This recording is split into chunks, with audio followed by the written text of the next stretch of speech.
আসসালামু আলাইকুম। আজকে এই যে দুইটা ভাই আসছে, আমি অনেক খুশি তারা যে আসছে। আর তার থেকে বড় কথা, তারা দুজনেই এনিমেলস লাভার।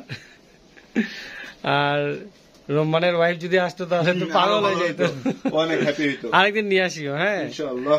তো এই যে খুশিকে ওরা কোলে নিছে, খুব আদর করতেছে দুজন মিলে। কি খবর খুশি? এই যে খুবই ভালো লাগলো। হ্যাঁ,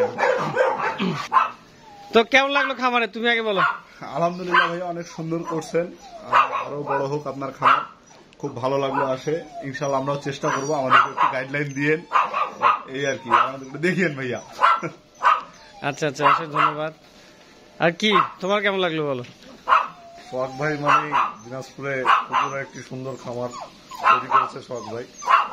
তো দিনাজপুরের জন্য এটা ভালো, মানুষের উপকার হয়। কুকুর সবাই রাখতে পছন্দ করে, আদরের জিনিস কুকুর বিড়াল, এইটাই আর কি ভালো।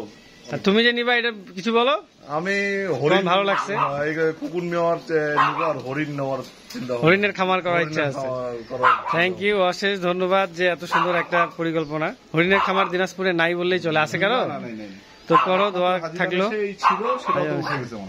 হ্যাঁ, আমারও খুব ইচ্ছা হরিণের খামার করা। হ্যাঁ, শুধু হাজিদানে উট পাখিটা আছে, উট পাখিটা আছে। হ্যাঁ, আমারও খুব ইচ্ছা, ভবিষ্যতে করবো ইনশাল্লাহ, আল্লাহ যদি একসাথে তৌফিক দান করে। হ্যাঁ, তোমরা আগে নাও, তোমার কাছ থেকে বাচ্চা আমি নিব।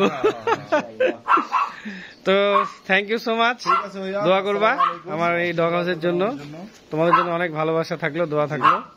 এই যে ড্যানি, ড্যানি তোমার ডগটার সাথে কিন্তু খেলতো। হ্যাঁ, তোমার ওই ডগটা কেমন আছে? আছে ভালো অনেক। ওর কি নাম জানি? টমি। তোমার আব্বু নিয়ে সবসময় ঘুরে। হ্যাঁ, ও তো বাড়ি।